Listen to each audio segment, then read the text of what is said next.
Bueno, hoy les voy a hacer un video sobre la violencia en Colombia que pues marca mucho a Colombia de fuera y de adentro. Obviamente en casi todo el mundo nos conocen es por la cultura que tenemos de violencia, de ser personas muy eh, agresivas en el ámbito grosero. Prácticamente a nosotros nos conocen mucho por este ámbito de hablar mal o de decir muchas groserías. Prácticamente somos conocidos en afuera por el narcotráfico y por nuestra forma de hablar. Eh, Primero hablemos de qué es la violencia. La llamada violencia con mayúscula que dominó la historia de Colombia entre el año 46 y el 58 y se prolongó luego hasta en sucesos golpes de sangre, fue en realidad una suma de muchas y varias violencias con minúscula, políticas, sociales, económicas y religiosas. Las unificó a todas el hecho de que fueron impulsadas por el gobierno de la época. Bueno, el primer ámbito de violencia que eh, nuestra historia nos saca, la violencia nos ha hecho eh, pues categorizar muchas de las violencias. Hemos tenido tantas violencias que podemos categorizar muchas de las violencias. Entonces, primera violencia o primera categoría es cuando la política, bueno, la época de la violencia en la violencia con mayúscula, que en algunas regiones de Colombia se llama más elocuentemente la época de cuando la política tenía por supuesto raíces políticas en lo más inmediato.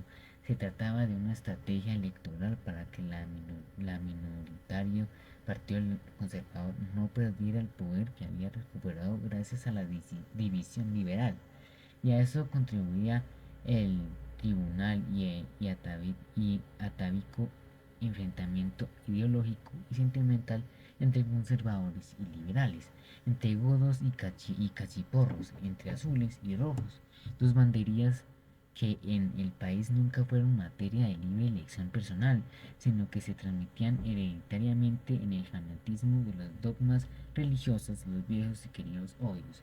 También tenía pretextos religiosos propiamente dichos, atizados por el jefe conservador Laureano Gómez desde la firma de concordato en la Santa Sede y reforzados por la incitación de los obispos y curas más sectarios a una cruzada antiatea, antimasónica, anticomunista, revueltos a los tres antis en un solo paquete de antiliberalismo.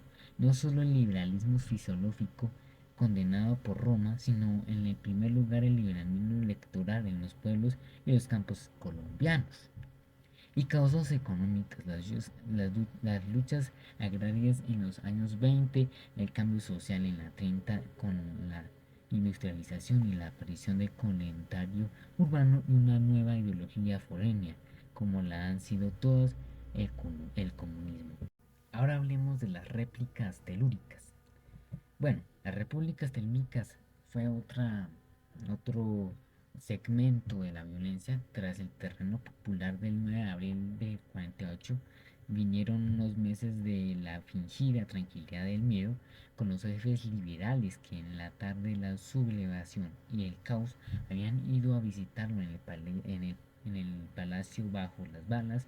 Entre los incendios, el presidente Ospina improvisó nuevamente un gobierno de unidad nacional, mientras Laureano Gómez, el jefe de su partido, que en vano había pedido el traspaso del poder a una junta militar, se iba indignado el país a España de Falango.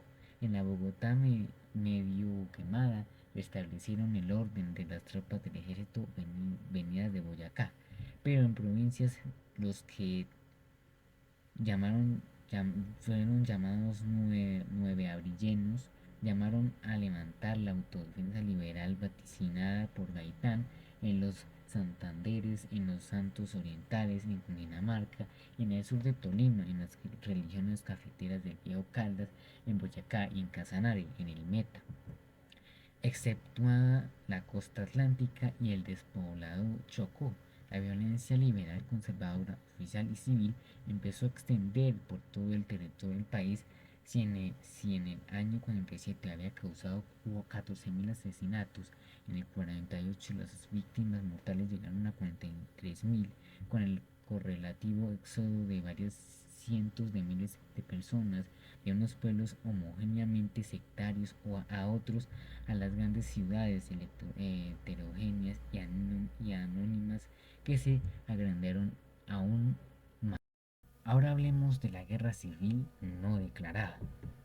Bajo el gobierno de Laureano Gómez no es ya el conservatismo el que se instala, ni siquiera en su más extrema variedad ultramontana, sino el fascismo cristiano, un nacionalismo católico respaldado por la Iglesia a la manera de impuesto en España por el régimen franquista, pero que no reposaba como allá, en el ejército vencedor de una guerra civil abierta, sino en la policía paralela, irregular y secretas en la guerra civil no declarada, como se llamó desde entonces a la creciente violencia, el popol, policía política, el detectismo del SIC, Servicio de Inteligencia Colombiano, antecesor del DAS, y las chulavitas y los pájaros que se servían al régimen de fuerzas de intimidación y control rural.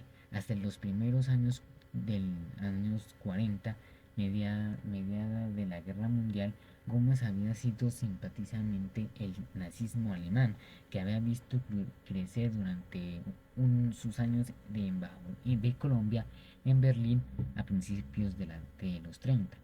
Pero la derrota de Hitler y apoyo en su propio fanatismo anticomunista no le fue difícil reconciliar con el victorioso nuevo imperio norteamericano, hasta el punto de empeñarse en participar en la guerra de Corea, el primer gran conflicto militar de la Guerra Fría entre los estadounidenses y el bloque comunista de la Unión Soviética y la China.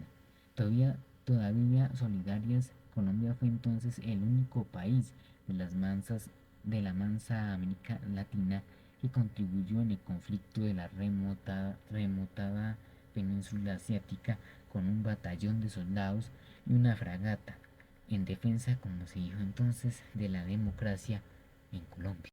Ahora, el golpe sainete. Vino entonces un episodio de comedia de enredo. El retirado presidente Laureano Gómez, a quien se creía agonizante, recuperó repentinamente la salud el 13 de junio de 1953 para ir al palacio a exigirle al presidente encargado Roberto Urdaneta la destitución del fulminante del comandante en jefe de las Fuerzas Armadas, el señor general Gustavo Rojas Pinilla. Urdaneta quiso contemporizar, ante lo cual Gómez reasumió la presidencia, destituyendo al cargo e improvisando un decreto con un ministro de guerra nombrado ad hoc, que destituyó también el general Rojas y se fue para su casa. Urdaneta se sentó a almorzar. El general Rojas llegó al palacio y le anunció a Urdaneta que tomaba el poder en nombre de las Fuerzas Armadas y le ofreció de nuevo a, a título personal la presidencia. Urdaneta le declinó, alegando que para poder aceptarle se requería la renuncia formal y protocolaria de Gómez Rojas.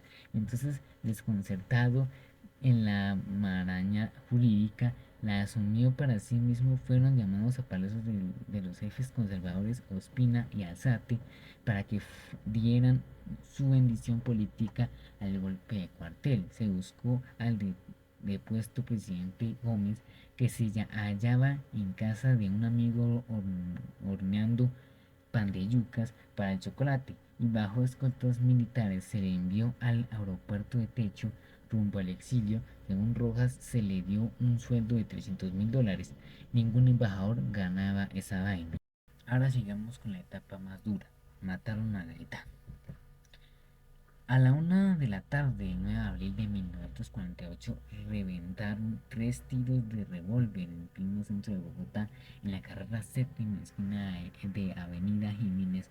Corrió la voz: mataron a Gaitán, y se incendió Colombia. Jorge Iglesias de Gaitán había hecho algo sin precedentes en la historia colombiana: descubrir el pueblo como fuerza política. Yo no soy un hombre, yo soy un pueblo, clamaba en sus discursos ante multitudes también sin precedentes, un éxito de elocuencia de masas que debió en mucho, sin duda, a sus años de estadía en Italia, a donde fue a estudiar Derecho Penal bajo el profesor socialista Enrico Ferri. Terminó aprendiendo oratorio político bajo el demagogo fascista Benito Mussolini. Habiendo hecho el descubrimiento del pueblo con sus corolarios, el hombre, el hambre no es liberal ni conservador, y con sus hipérboles el pueblo es superior a sus dirigentes, y con su conclusión contra la oligarquía a la carga. Galvanizó a las machumbres por fuera y por encima de las fronteras de los dos partidos tradicionales. Sin embargo, su Unión Nacional Izquierdista Revolucionaria no duró y tuvo que recaudar su carrera política bajo el nombre, pero no bajo el alero. El Partido Liberal, cuya jefatura asumió tras su decisión y consiguiente derrotó las elecciones presidenciales de 1946.